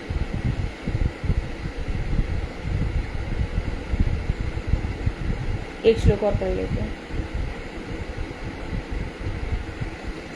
प्रिय प्रौराम्य एव प्रियाया प्रिय प्रभुग्राम एव प्रियाया विधि सुराक्षाद द्युतरुं यदर्थे वज्रादवतं सगणे रुदान्दः क्रीडा मृगो नून मयम बधूनाम। इसी जिस प्रकार ग्राम्य व्यवहार में लोग प्रिया का जिस प्रिय साधन करने से करते हैं ग्राम्य व्यवहार में, तो ग्राम व्यवहार में प्रिया जैसा चाहती है, कहते ना हैंडपैक्ड है। भागवत में इसको कहा जाता है प्रिया के हाथ का खिलौना। वो कौन था? ये अभी हम इसकी कथा कहेंगे ना, अभी आज हम कथा कहेंगे ना उसकी। पुरुरवा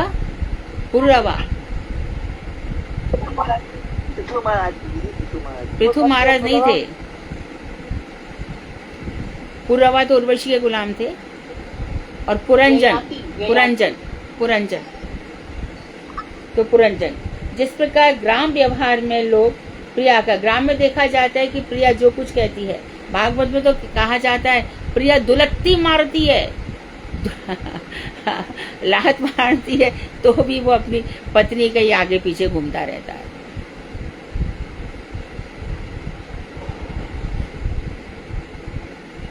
ये ऐसे लोग कौन से होते हैं? कामुक लोग होते हैं, कामुक, जो अपनी ऐसी दुर्गति कराते हैं। उसी प्रकार श्री सत्यभामा को संतुष्ट करने के लिए श्री कृष्ण ने स्वर्ग स्थित पारिजात का हरण कर लिया था। कैसे हुआ था? नारद जी बताई भी कथा आपको। पारिजात एक पुष्प ले आए थे, बहुत सुगंधित होता है, अद्भुत सुगंध आती है, और श्री कृष्ण के आगे बोल दिया, हे भगवान, आपको जो प्रिय हो उसको दे दीजिए, भगवान आप जिसको चाहे उसको दे दो। नारद जी से कहा, बोले नहीं मैं आपके लिए लाया, खाली कृष्ण को दे देते ना एक पुष्प था तो चुप हो जाता। पर क्या कहा, सब बैठे वहां पर, सभी के सामने बोल रहे हैं, आपको जो रानी प्रिय उसको दे दीजिए। तो भगवान ने रुक्मणी को सबसे पहले लाया हूँ, बाकी सब तो बाद में आई है, चलो इनको ही दे देता हूँ। रुक्मणी को दे दिया।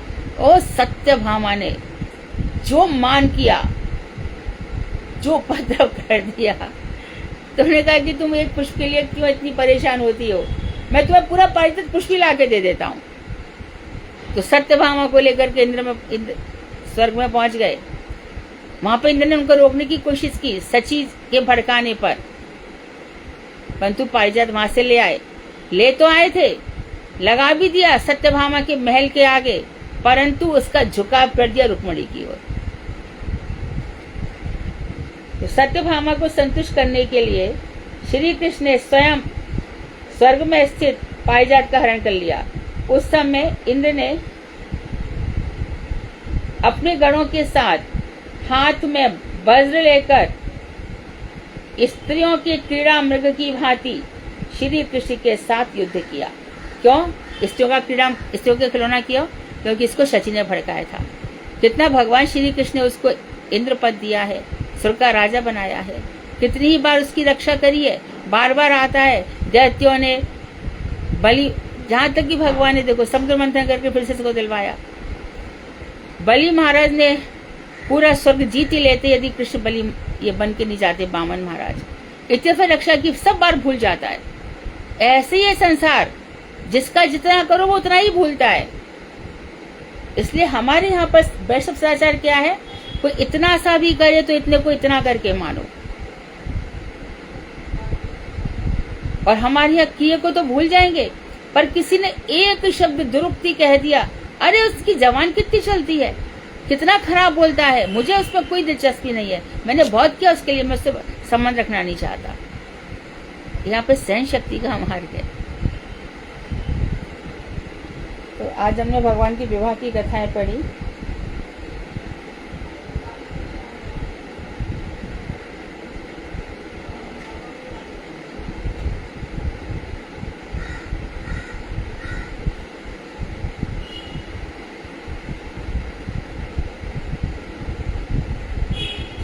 अब क्योंकि स्वर्ग पहुंच गए हैं तो नरकासुर को मार करके 16,100 रानियों के साथ विवाह करेंगे। 8 तो विवाह उनके हो चुके हैं। इस तरह 16,108 होते हैं।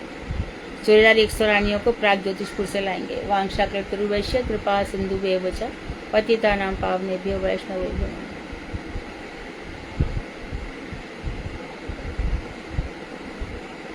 हरे कृष्णा दीदी, दंडवत प्रणाम। हाँ दंडवत। दीदी, जो संतान प्राप्ति के लिए विवाह करते हैं ना, उसको क्या नाम दिया था आपने? प्राजापत्य विवाह, सरोगेसी।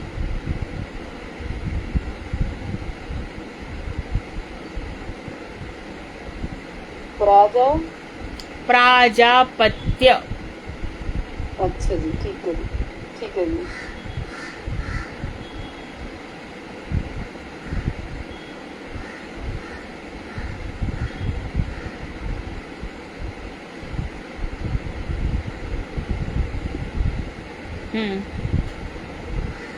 कोई प्रश्न है? नहीं तो श्रीमद् भागवत।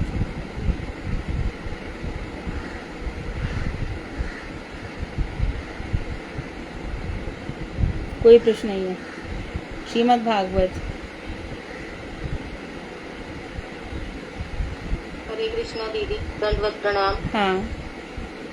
ओम अज्ञानतिमिरान्धस्य ज्ञानाञ्जन शलाकया चक्षुरुन्मीलितं येन तस्मै श्रीगुरवे नमः। नमो विष्णुपादाय गुरुप्रेष्ठाय भूतले श्रीमद्भक्तिवेदान्त माधव गोस्वामी इति नामिने साक्षात् गुरुसेवा मूर्तये शब्दब्रह्मणि प्रतिष्ठितः पतितपावन चरित्राय नारायणाय प्रियो नमः। श्री गुरुदेव की जय। श्री नारायण परम गुरुदेव प्रियो, की जय। प्रियो है ना, समस्त विभक्ति बनती नहीं है, चतुर्थी आनी चाहिए। नारायण प्रियाय नमः, प्रियाय कर दीजिए इसको। जिसने भी ये श्लोक लिखा है तो नारायण कह रहे हैं कि प्रिय है, नारायण प्रिय है तो नारायण प्रियो हो सेवा गया। मूर्ति है। नारायण सेवा मूर्ति है, वो भी ठीक है, नारायण की सेवा करते हैं। और दूसरा तुमने विशेषण दिया शब्द ब्रह्मणि, शब्द ब्रह्म में क्या है? शब्द ब्रह्म प्रतिष्ठित, प्रतिष्ठित आएगा। सब ब्रह्मणि तो प्रतिष्ठित है, ये हो गया चतुर्थी। तीसरी बात आ गई क्या? हाँ जी।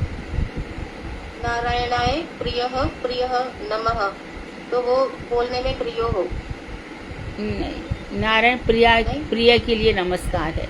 जैसे नारायणाय प्रिय नमः। नारायण से प्रिय, तो नारायण प्रिया कर सकते हैं, प्रियाय। अब माधव महाराज को भी दिखा प्रियाय। देना, वो खुद ही इसका संशोधन कर देंगे। नारायण प्रियाय नमः। ओके, श्री गुरुदेव की जय।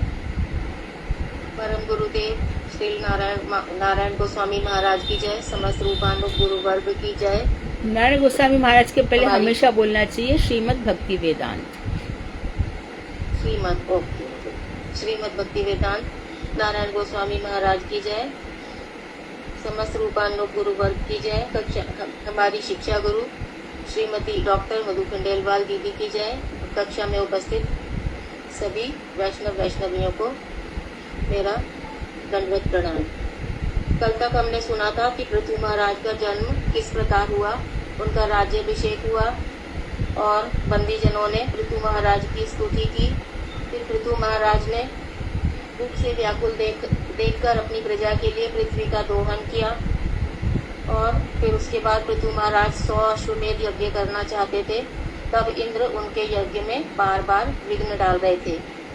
यहाँ तक हमने कल सुना था। इसके बाद से पृथु महाराज बार बार इंद्र के परेशान करने से, विघ्न डालने से इंद्र पर बाण चलाना चाहते थे। तो इंद्र तो उस अश्व को छोड़ करके भाग गए, लेकिन उन्होंने जो पाखंड फैलाए थे उसे पाषंड के नाम से जाना जाने लगा। जैन, बौद्ध व कापालिकों ने उस पाखंड वेश को अपना लिया। किसने पाखंड फैलाए थे? और इंद्र ने जो अलग अलग रूप फैलाए हाँ, थे, अलग अलग वेश धारण जो किए थे, वेश धारण किए थे। वो जब भी घोड़े को ले घोड़ा जाने के लिए। पकड़ के लेके जाता है ना, तो उनको जो नीचे हाँ ऋषि जी। हैं वो कहते थे देखो विजिताश्व, उनका जो बेटा है पतु का, देखो ये इंद्र तुम्हारा घोड़ा ले जा रहा है। इंद्र भागते हैं तो वेश अलग अलग धारण करके आया ना वो, तो उस वेश को फिर छोड़ देता है, फिर भाग जाता है, फिर छोड़ जाता है। तो इससे जितने वेश धारण किए वो किसने ले लिए? जैनों ने, बौद्धों ने, कापालिकों ने। इसलिए ये सारे धर्म पाखंड धर्म है, एक भी वेद सम्मत पुराण सम्मत नहीं है। इनमें से एक का भी धर्म है माने सब वैष्णव, सब एक तरह से उत्पन्न किससे हुआ? विष्णु से, विष्णु की तटस्थ शक्ति से ही सब निकले हैं। परंतु इन लोगों को अपना धर्म पता नहीं है ठीक से, तो ये लोग धर्म के नाम पे पाखंड करते हैं, पाखंड। तो जैनी लोग देखो, जैन लोग दिगंबर हो जाते हैं। जैन दो प्रकार के, श्वेतांबर, दिगंबर। मैं जब स्कूल में एक लड़की ने कहा मैं साध्वी बनूंगी, पूजा नाम था उसका, अभी भी होगी ना, अभी भी है। तो बहुत पैसा था उसके घर में, बहुत पैसा। तो मुझे बोली कि मैडम आप स्कूल में मिस कहते थे, आप आइए हमारे यहाँ का देखिए देखिए देखिए। तो मुझे तो पहले से मैंने ये पढ़ रखा था, मैं तो उसके प्रोग्राम में कभी नहीं जाऊंगी। तो जो लोग गए टीचर्स दूसरे, मैंने उनको पूछा क्या हुआ था वहाँ पे। बोले कि मिसेस खंडेवाल क्या शानदार दावत थी, क्या बढ़िया था, इतना सब। बता तो सही वहाँ पे क्या हुआ। उसको सारे जेवर पहनाए इसके घर में जितने भी थे, कितनी सुंदर लग रही थी वो, सारे के सारे जेवर पहना दिए। और जेवर पहना करके फिर अब सिस्टम हुआ, तो सिस्टम में जितने भी उसने जेवर पहन रखे थे सब लुटा दिए। तो क्या लुटते समय खाली उनके घर के लोग ही बैठे थे, परंतु दिखाया ऐसे कि सब सारे ऐसे चूड़ियाँ उतारी है, हार उतारा है, ऐसे सब। क्या मुझे संसार से एकदम वैराग हो गया। उसके बाद जो बालों को सजाया गया था उन बालों को खोला गया और खींच खींच के बालों को तोड़ा गया।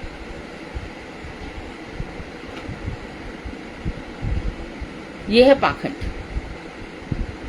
बाल खींच के कौन सा लोक मिल जाएगा? हमने तो भागवत में पूरा स्थान पढ़ लिया, पंचम स्कंद, कौन से लोक में जाएगी बता दे।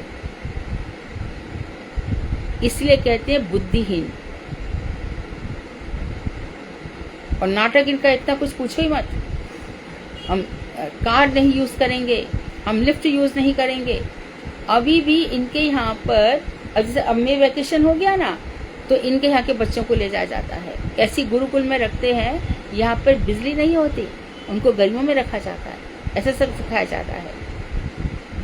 8 साढ़े 8 बजे सो जाते हैं और सबको शौचालय कैसे जाना पड़ता है, लोटा लेकर के, लोटा पानी लेकर के, फिर खुद लोटा भी साफ करना पड़ता है। ये सब जैन लोग ये सिखाते रहते बच्चों को।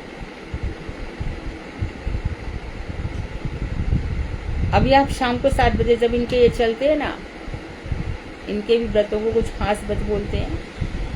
तो जब मुस्लिमों के व्रत रोजा कहलाते हैं, इनके भी 8 दिन के व्रतों को कुछ कहते हैं, एक खास नाम होता है। तो ये व्रत करते हैं, तो उस समय घर में चले जाओ, लाइट में ये अपना ग्रंथ नहीं पढ़ेंगे, पास में अगरबत्ती या घी का दीपक जला करके तब वो ग्रंथ पढ़ते हैं। कुछ भी नई चीज इस्तेमाल नहीं करेंगे। और जब 8 दिन अक्सर ये लोग इसको ये करते हैं, गर्म पानी पी करके रहते हैं, थोड़ा बहुत पानी, और इनका 8 दिन निकल भी जाता है। खूब अच्छी तरह से लोग कर लेते हैं। 8 दिन बाद फिर इनको रिश्तेदार आते हैं और रिश्तेदार इनको खजूर खिलाते हैं और एक एक घुट पानी पिलाते हैं, गर्म पानी, खजूर खिलाते हैं। फिर उस दिन थोड़ा खिलाते हैं जिससे कि पेट में अपच ना हो जाए, थोड़ा थोड़ा और खिलाते हैं। फिर इनकी पालकी निकलती है और पालकी में निकल करके इतना जितना घर में जेवर है सब उसको पहना दिया जाता है। और लड़का है तो खूब उसको खूब मोटी मोटी चैन और मोटे मोटे हार, सब रूबी और ये सब ये निकल जाएंगे, क्या बोलते हैं उसको, पन्ना और वो माणिक, ये सब पहन पहन के वो लोग आ जाते हैं। 28 बोलते इसको, 28। इतना इतना बड़ा पाखंड है। अब दिखावा किसका? तुम तो व्रत कर रहे थे 8 दिन, क्या दिखाने जा रहे हो? और खूब बैंड बाजे से निकलता है, परेशान हो जाते हैं सुबह से। हर संडे इतना सारा आवाज होता है। और ये बौद्ध है, ये शून्यवादी है, जीरो। अभी जीना है, ना कोई भूतकाल है ना कोई भविष्य काल है, प्रेजेंट में ही जीना है। तो ऐसे बौद्ध की पद्धति जापान में बहुत उससे मनाई जाती है। तो जापान में मन की शांति के लिए क्या करते हैं, सबसे ऊपर वाली मंजिल पर चले जाते हैं, आइदर टेरेस, छत पर चले जाते हैं। वहां चारों तरफ तख्तियां लगा दी, तख्ती का जो तख्ती होती है ना, सॉफ्ट बोर्ड, पट्टा जिसको बोलते हैं, पुट्ठा पुट्ठा, उसके चारों तरफ लगा दिया जाता है, ऊपर भी ऐसे लगा दिया जाता है। तो वहां पर 2 या 3 व्यक्ति अलाउड होते हैं। नॉइज बिल्कुल नहीं हो सकता, आवाज तो हो ही नहीं सकी। बौद्ध नीति है। इससे देखो ये भगवान को पाएंगे, देखो ऐसा करके। फिर वहां पर टेबल लग जाता है, वहां पे वो बैठ जाते हैं, ऊपर जाते हैं। तो एक कोई रहता है आगे, तो उसको आके वो सैल्यूट करता है, झुक करके एक हाथ से सैल्यूट करता है। फिर उनको अंदर बैठा दिया जाता है। तो उस समय उनको टी देता है, T, herbal tea. Herbal tea में इतना पानी खटकाता है, उसको खाली खोलने की आवाज आती है। और फिर पानी का जो सबसे छोटा स्मॉल कप है, चाइनीज कप आपने देखे होंगे, जापानीज कप, बहुत छोटे छोटे होते हैं, उनको उसमें उनको पानी दे दिया जाता है। फिर वहां वो बैठे रहते हैं और उनको बताया जाता है कि बस इस काल में जो आप जी रहे हो, बस यही एक काल है, क्योंकि पास तो बीत गया है और भविष्य आया नहीं है। तुम 2 घंटे पहले आए थे, वो भी प्रेजेंट टाइम है, अब 2 घंटे ऐसे निकल गए, ये भी प्रेजेंट टाइम है। तो क्या शांति मिल रही है एकदम। ये बौद्धवाद है। इसको झेन परंपरा कहते हैं, झेन परंपरा। आप में से कुछ लोगों ने सुना ही होगा। तो बौद्धवाद, जैनवाद, ये लोग शून्य से निकले हैं, लोग शून्य से पैदा हो गए। अरे शून्य से पहले कोई तो पैदा हुआ होगा ना, किसी ने तो उसको पैदा किया होगा, तो इनके पास कोई उत्तर नहीं है। बुद्धम शरणम गच्छामि, संघम शरणम गच्छामि, धम्मम प्राकृत भाषा है। सबसे पहले हमारी जो वैदिक संस्कृत थी, फिर लौकिक संस्कृत आई, जो प्राकृत आई, पाली आई, अब जो हम बोल रहे हैं वो अपभ्रंश है, जिसने जो भाषा कर ली। साउथ की भाषाएं तब भी सेफ है, तेलुगु, तुलु, कन्नड़, ये तब भी थोड़ी सेफ है, परंतु हिंदी तो बिल्कुल मिक्स हो गई है। उर्दू भी मिक्स है, इंग्लिश भी मिक्स है, सब मिक्स है। संस्कृत किसी को समझ में आती नहीं है।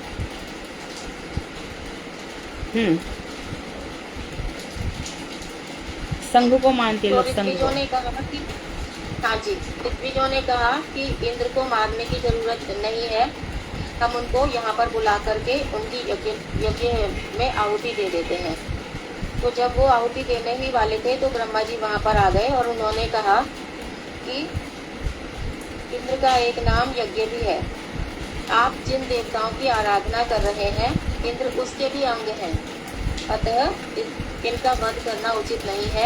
यानी आप जिसकी आराधना कर रहे हैं, इंद्र भी तो उनके पार्ट एंड पार्सल, आप क्यों मार रहे हो उनको? मारो मत। हाँ। तो पृथु महाराज के 99 यज्ञ भी रहे।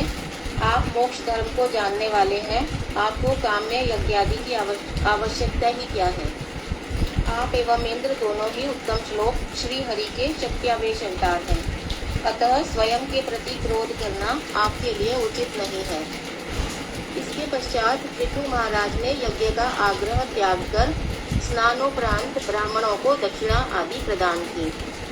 श्री मैत्रेय ऋषि ने विदुर जी को बताया कि यज्ञेश्वर वैकुंठनाथ श्री विष्णु भी इंद्र के साथ पृथु महाराज की यज्ञशाला में उपस्थित हुए और उनकी पूजा स्वीकार कर उनसे कहने लगे कि इंद्र ने तुम्हारे 100वें यज्ञ में विघ्न डाला है, किंतु अब यह क्षमा प्रार्थी है, अतः इसे क्षमा करना तुम्हारा कर्तव्य है।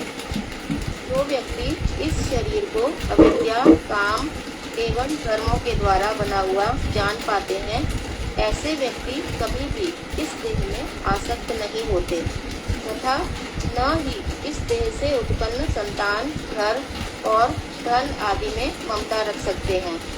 भगवान ने पृथु महाराज को परमात्मा जीवात्मा से किस प्रकार भिन्न है यह भी बताया तथा यह भी बताया कि जो व्यक्ति देह में स्थित होकर भी देह के गुणों में आसक्त नहीं होते, वे मुझ में अर्थात परमात्मा में ही अवस्थित रहते हैं। निष्काम होकर श्रद्धा पूर्वक धर्मानुष्ठानों के द्वारा नित्य प्रति भगवान का भजन करने वाले का चित्त धीरे धीरे प्रसन्नता प्राप्त करता है। चित्त प्रसन्न होने पर वे प्रकृति के तीनों गुणों से मुक्त होकर तत्वदर्शी हो जाते हैं और मुझ में अर्थात भगवान में उदासीनता रूप स्थिति ही ब्रह्म कैवल्य है। भगवान ने पृथु महाराज को प्रजा पालन का उपदेश दिया, क्योंकि परलोक में राजा प्रजाओं के द्वारा उपार्जित पुण्यों के 6ठे भाग का भोग करता है। जो राजा अपनी प्रजा से कर तो ग्रहण करता है किंतु उनकी रक्षा नहीं करता है, उसे प्रजा के पाप का फल भी भोगना पड़ता है। तुम श्रौत परंपरा से चले आ रहे धर्म को श्रेष्ठ जानकर अनासक्त भाव से पृथ्वी का पालन करो और शीघ्र ही तुम अपने घर में सनक आदि को उपस्थित देख सकोगे। भगवान के उपदेशों को पृथु महाराज ने नतमस्तक होकर स्वीकार कर लिया। इंद्र लज्जित होकर पृथु महाराज के चरणों में गिर गए और उन्होंने प्रेम पूर्वक इंद्र को गले लगाकर उनके प्रति द्वेष को त्याग दिया। तत्पश्चात पृथु महाराज ने भगवान के चरण कमलों की वंदना की और स्तुति करना चाहते थे, किंतु नेत्रों में आंसू भर आने व कंठ गदगद हो जाने के कारण स्तुति न कर पाए। तब उन्होंने अपने हृदय से ही भगवान का आलिंगन कर लिया। जब उन्होंने देखा कि भगवान जाने को तैयार खड़े हैं, तो पृथु महाराज ने भगवान से कहा कि मैं आपसे भोग्य वस्तुएं नहीं चाहता, मुझे मोक्ष पद की भी कामना नहीं है। आप मुझे थोड़ा जोर से बोलो सुषमा जी, थोड़ा जोर से बोलिए। कामना नहीं है के बाद महाराज ने भगवान से हाँ, मुझे मोक्ष पद की भी कामना नहीं है, आप मुझे अनंत दान प्रदान कर दीजिए, जिससे मैं आपकी गुण कथा का श्रवण करता रहूं। आप पुरुषोत्तम व समस्त गुणों के भंडार हैं। मैं लक्ष्मी जी के समान आपके चरण कमलों में मन लगाकर आपकी सेवा करना चाहता हूँ। पृथु महाराज द्वारा इस प्रकार स्तुति किए जाने पर भगवान ने कहा, हे राजन, मेरे प्रति तुम्हारी भक्ति वृत्ति उदित हो। जो मेरी आज्ञा का पालन करता है उस व्यक्ति का सर्वत्र मंगल होता है। इस प्रकार राजर्षि पृथु के मन का हरण करके भगवान ऋत्विजों के साथ अपने धाम को चले गए।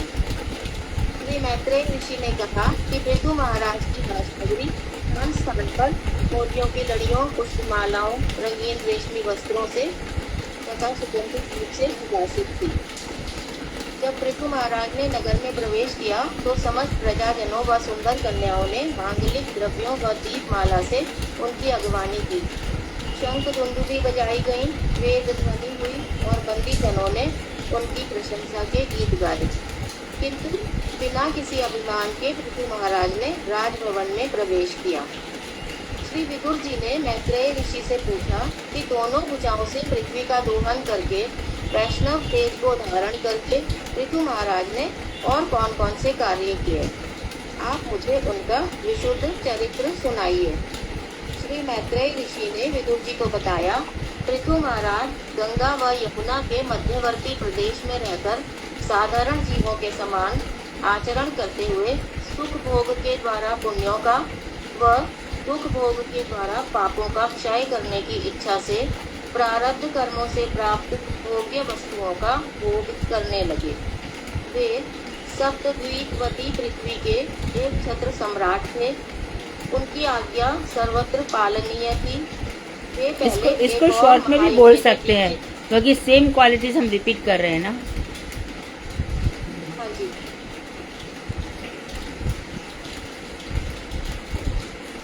तो उस समय वो सभाजनों के बीच में पृथु महाराज चंद्रमा के समान शोभायमान हो रहे थे, तारों के बीच चंद्रमा के समान। सभी सभाजनों का उपकार करने के लिए उन्होंने अपने सभाजनों के समक्ष अपने विचार प्रकट किए। उन्होंने कहा कि परमेश्वर ने मुझे प्रजा के शासन, धर्म संरक्षण व वर्णाश्रम आदि धर्मों की मर्यादा की स्थापना के लिए नियुक्त किया है। आप लोग ईर्ष्या छोड़कर अधोक्षज भगवान में अपने मन को लगाइए। यदि आप मेरा पारलौकिक मंगल चाहते हैं तो स्वधर्म में स्थित रहिए। उन्होंने प्रजाजनों को बताया कि समस्त प्रकार के फलों की प्राप्ति के मूल में एक अद्वय भगवान है, उनके अतिरिक्त कोई भी स्वतंत्र नहीं है। आप लोग दृढ़ निश्चय से अपने अधिकार के अनुसार निष्कपट रूप से शरीर, मन, वाणी, गुण और स्वकर्म द्वारा श्री भगवान के चरण कमलों की सेवा करें। इस भूमंडल में जो मेरे प्रजाजन श्री हरि की एक निष्ठता से आराधना कर रहे हैं, वही वास्तव में मेरे ऊपर कृपा का वर्षण कर रहे हैं। आप लोग भगवत धर्म परायण होकर विनीत भाव से ब्राह्मणों की सेवा करें, क्योंकि ब्राह्मण महत्तमों के भी अग्रगण्य हैं। इससे चित्त परिशुद्ध हो जाएगा तथा परम शांति रूप मुक्ति प्राप्त हो जाएगी।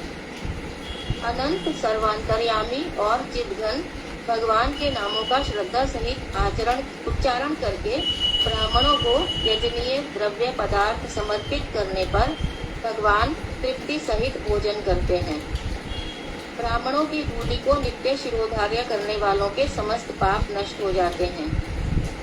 जिन्होंने सच्चरित्र, कृतज्ञ व ज्ञान वृद्ध गुरुजनों का आश्रय लिया है, उस व्यक्ति के पास धर्म, अर्थ, काम एवं मोक्ष आदि संपत्तियां अपने आप आकर उसकी सेवा करती हैं।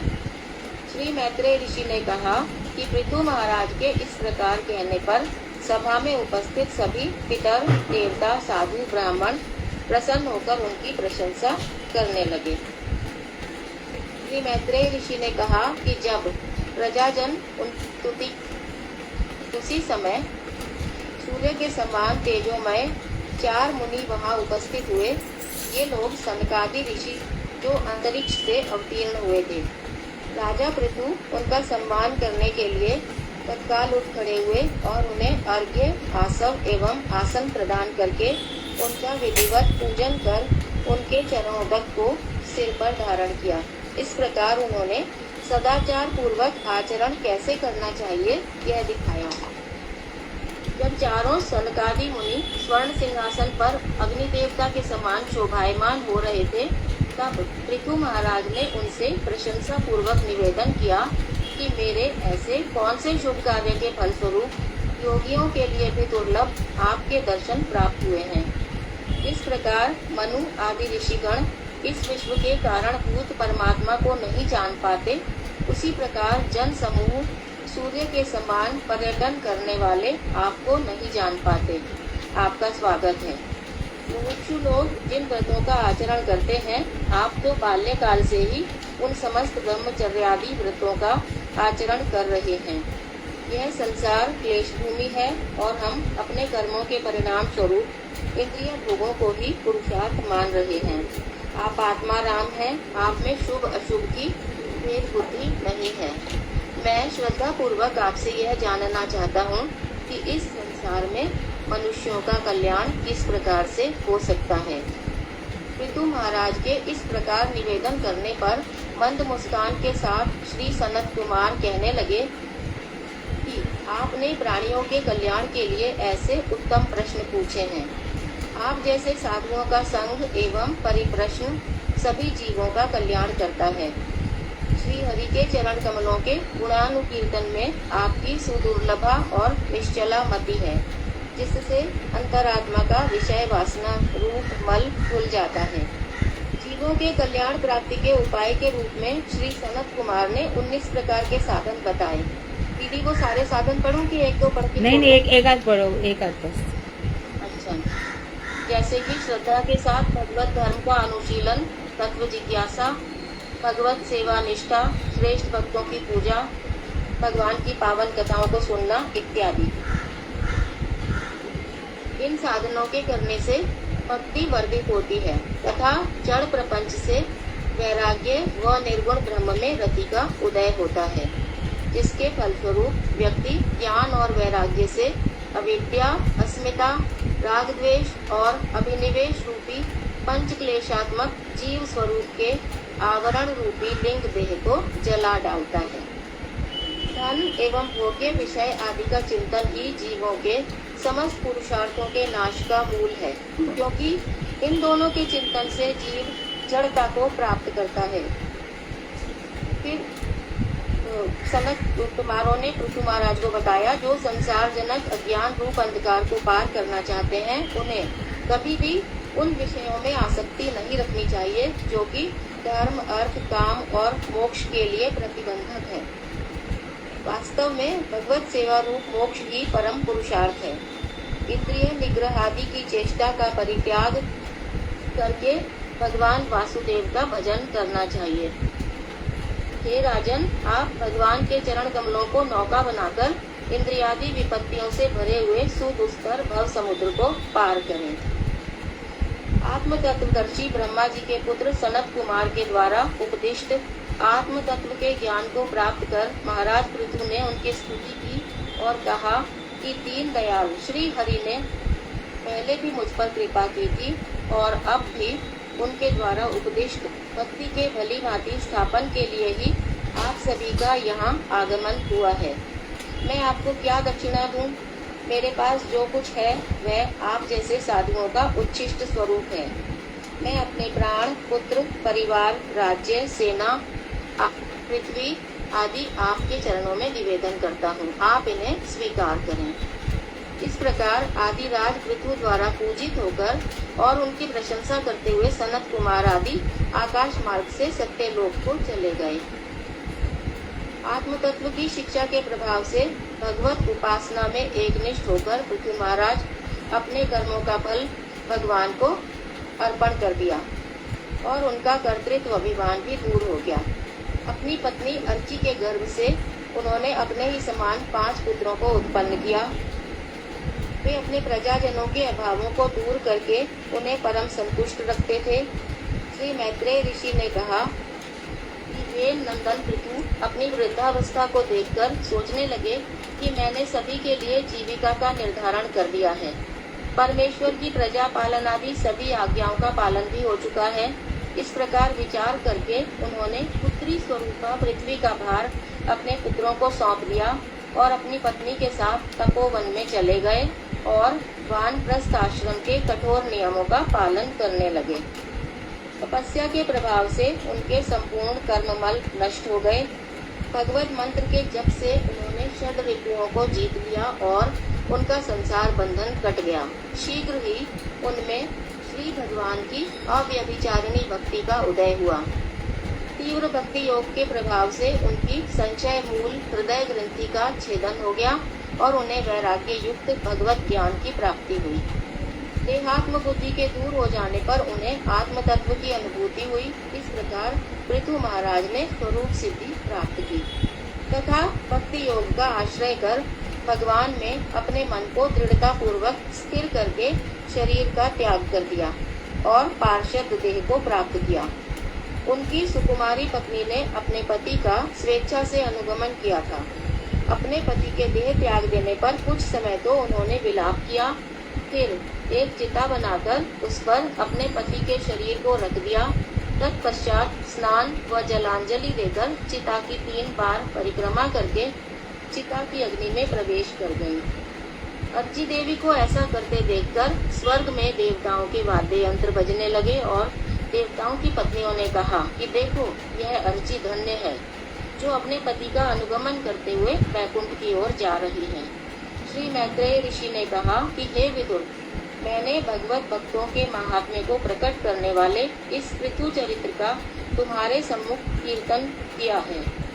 जो मानव इसमें अपनी बुद्धि स्थिर कर लेते हैं वे महाराज पृथु जैसी गति को प्राप्त होते हैं। जो कामनाओं का परित्याग करके श्रद्धा के साथ नित्य प्रति इस पृथु चरित्र का कीर्तन करते हैं वे संसार सागर को पार करने में नौका स्वरूप भगवान के श्री चरण कमलों में प्रगाढ़ अनुराग से युक्त हो जाते हैं तथा उनके समान ही भगवान के परम धाम को जाते हैं। ओम वांछा कल्पतरुभ्यश्च कृपा सिंधुभ्यः च पतितानां पावनेभ्यो वैष्णवेभ्यो नमो नमः। हरे कृष्णा दीदी पंडित। आपको ना सुषमा जी इसको बहुत शॉर्ट करना था, आपने पूरा ही रीड कर दिया। पूरा रीड तो सब कर सकते हैं दीदी। ये 9 चैप्टर थे और बहुत सारे पेजेस थे, मैंने तो बहुत ही शॉर्ट किया है। बहुत ज्यादा, फिर वो छूट जाती मेन बातें। हाँ, लगता तो सभी मेन बातें हैं, मेन बात है। हाँ। परंतु मेरा मन क्या है कि शॉर्ट में सबको पता चल जाए कि पृथु चरित्र आखिर क्या है। हम जब पढ़ने लगते हैं ना तो हर चीज इम्पोर्टेंट लगती है, लेकिन रहती याद उतनी नहीं है, याद बहुत कम रह जाता है। मेरा लक्ष्य ये है कि शॉर्ट में बोलने से उनको, क्योंकि आप समराइज कर सकती हो चीज़ों को, आप चीज़ों का जिस्ट भी निकाल सकती हो, हर कोई नहीं निकाल सकता, आप शॉर्ट कर सकती हो। जी दीदी, आगे से उपदेश वगैरह कम रखोगी। हाँ, उससे याद नहीं रहेगा हमको। आपने पढ़ा तो भी मैं यदि पूछूंगी सुषमा जी सुना दीजिए कितने याद है, तो अभी अभी आपने रिसेंटली पढ़ा दोगे, मैं 4 दिन बाद पूछूंगी तो आप नहीं बता पाओगे। कुछ बातें जो याद रह जाए उनको इकट्ठा कर लो। वह पृथु चरित्र में क्या क्या ये सब है, ऐसा। दीदी ध्यान रखोगी। थैंक यू दीदी। हाँ, आप तो टीचर हो ना, तो आप कर सकते हो इस काम को। हम कहते हैं बच्चों को ना, इसका सब्सटेंस लिखो, इसको समराइज करो, इसको शॉर्ट में लिखो, उसके लिए मार्क्स होते हैं। ठीक है, अच्छा था, बहुत अच्छा था। ठीक है दीदी, मार्गदर्शन के लिए धन्यवाद। नहीं, मार्गदर्शन ये आपके लिए मार्गदर्शन नहीं है, आपसे रिक्वेस्ट है कि ऐसा यदि आ जाएगा ना तो और बेनिफिशियल होगा वो, यदि ऐसा होगा तो।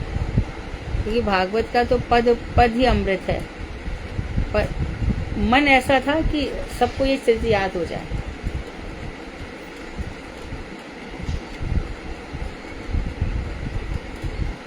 कीर्तन दीदी मैं करूँ आज? हाँ गाओ, शालू गाओ। शालू नहीं दीदी, विनीता। हाँ दीदी विनीता बोल रही हूँ मैं। विनीता की, अच्छा मुझे शालू की आवाज लगी। गाओ विनीता। ठीक है। कृष्ण नाम तू भजले मनवा, भव सागर तर जाएगा। जो न तूने भजन किया तो फिर पाछे पछताएगा। जो न तूने भजन किया तो फिर पाछे पछताएगा। क्या लेकर तो आया जगत में, क्या लेकर तू जाएगा। मुट्ठी बांधे आया जगत में, हाथ पसारे जाएगा। मुट्ठी बांधे आया जगत में, हाथ पसारे जाएगा। जो न तूने भजन किया तो फिर पाछे पछताएगा। कृष्ण नाम तो भजले मनवा, भव सागर तर जाएगा। जो न तूने भजन किया तो फिर पाछे पछताएगा। धन दौलत और माल खजाना, संग में नहीं कुछ जाना है। इस दुनिया से रिश्ता तेरा, एक दिन सब छूट जाना है। धन दौलत और माल खजाना, संग में नहीं कुछ जाना है। इस दुनिया से रिश्ता तेरा, एक दिन सब छूट जाना है। कृष्ण नाम तो भजले मनवा, भव सागर तर जाएगा। जो न तूने भजन किया तो फिर पाछे पछताएगा। मनुष्य चोला मिला है तो कृष्ण नाम का जप करो। मनुष्य चोला मिला है तो कृष्ण नाम का जप करो। हरे कृष्णा कृष्ण कृष्ण हरे हरे, हरे राम राम राम हरे हरे। मनुष्य चोला मिला है तुझको तो कृष्ण नाम का जप करो।